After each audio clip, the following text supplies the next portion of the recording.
Bonjour, bienvenue dans la Minute Teams. C'est un format court consacré aux fonctionnalités et aux nouveautés de Microsoft Teams. Je suis Vincent Georges, Customer Success Manager au sein de Microsoft France. Et aujourd'hui, je vais vous présenter comment booster votre site d'adoption avec les dernières nouveautés autour de SharePoint et surtout la mise en place de Learning Pathway pour développer votre apprentissage. Pour booster votre site d'adoption, vous aurez besoin de différents éléments. Le premier est l'apprentissage via Microsoft 365 Learning Pathway, qui vous met à disposition tout le contenu du site microsoftsupport.com. Ensuite, vous aurez besoin d'un ou plusieurs sites modernes pour pouvoir héberger tous vos articles, ainsi que Microsoft 365 Learning Pathway. Enfin, vous aurez besoin d'animer ces sites via différents éléments, comme par exemple des nouveautés, des articles, publier vos enregistrements de vidéos, tout ce qui va vous permettre d'animer ce site et le rendre vraiment attrayant pour que vos collaborateurs puissent se connecter et y retournent. Pour mettre à disposition ce site, nous allons utiliser Viva Connection et l'intégrer directement dans Teams. Pour gérer l'apprentissage, nous allons déployer Microsoft 365 Learning Pathway, qui est livré avec un site SharePoint d'administration et un webpart que vous allez pouvoir déployer sur tous vos sites existants. À quoi ressemble Microsoft Learning Pathway? Petite démonstration. Vous connaissez le site support.microsoft.com qui contient tous les éléments à jour de notre documentation sur nos produits, donc tous les produits Office.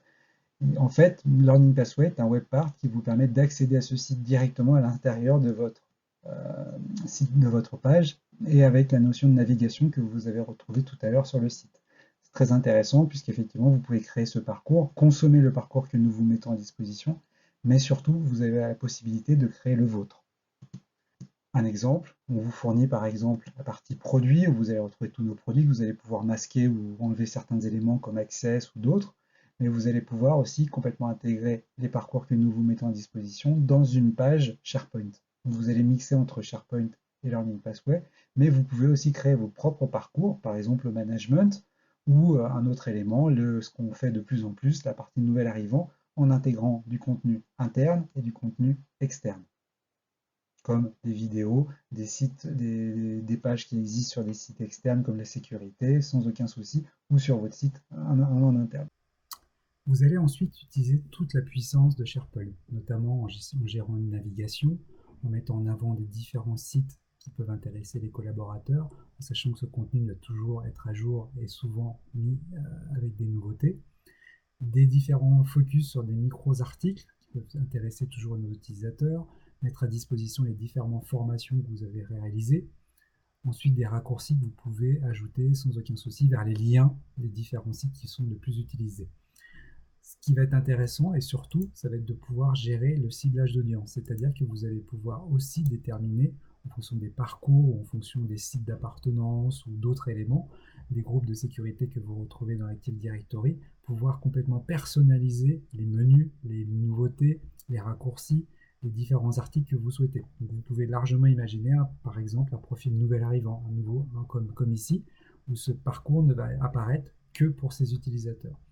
Ensuite, dans les différentes pages que vous allez créer, vous allez retrouver tous les composants WebPart qui sont livrés par SharePoint, et donc différentes idées comme là par exemple des images qui repointent vers des sites, ou au contraire utiliser des WebPart avec d'autres images et faire des liens comme des raccourcis vers des parcours Excel, OneDrive ou Excel en fonction de ce que vous souhaitez. Et bien sûr au milieu intégrer notre ami Learning Pathway directement dans les pages et de façon transparente. N'oubliez pas que vous pouvez aussi rajouter à droite des menus pour aller faire un focus sur différents nouveaux articles comme des contenus externes ou des contenus internes, et bien sûr ne pas oublier la partie avoir un feedback sur le parcours d'Excel, Word ou ainsi de suite directement intégré dans la page. Avec effectivement toute cette puissance de SharePoint alliée avec Microsoft Learning Pathway, vous avez vraiment un contenu très intéressant et toujours à jour pour que vos collaborateurs puissent adopter vos produits le plus facilement possible. Une fois que votre site d'adoption est réalisé, il faut le déployer auprès de vos utilisateurs. Et le meilleur moyen, c'est de le faire à l'intérieur de Teams. Pour cela, nous allons utiliser Viva Connection. Vous allez élire le site d'adoption que vous avez réalisé comme site principal, et nous allons pouvoir le retrouver dans Teams. Concrètement, cela va se matérialiser par un nouvel icône de type intranet que nous pouvons voir ici. Et ensuite, on voit bien que nous avons l'intégration complète de SharePoint directement dans Teams. On n'a plus de page qui s'ouvre à l'extérieur de Teams. Tout est intégré dans Teams et donc plus facile pour l'utilisateur. S'il veut comprendre l'utilisation de Teams ou d'autres produits d'Office 365, il reste dans son environnement Teams. Il n'a plus besoin d'aller ouvrir son intranet ou aller sur un autre site. Nous arrivons au terme de cette présentation. Je vous invite, pour aller plus loin et découvrir toutes les fonctionnalités beaucoup plus lentement, d'aller voir la session d'AMS Online. Vous trouverez le lien, bien sûr, directement dans la description de la vidéo. Ensuite aussi d'aller voir la partie SharePoint et Learning Pathway, toute la partie documentation pour l'installer. Et bien sûr, pour s'inspirer de tous nos sites SharePoint, allez visiter le site lookbook.microsoft.com. Vous découvrirez beaucoup de sites et d'exemples de sites SharePoint que vous pouvez bien sûr recopier. Et surtout, n'oubliez pas de vous inscrire à la Minute Teams et de souscrire à cette chaîne YouTube pour voir les nouveautés des prochains épisodes. En vous remerciant, à bientôt.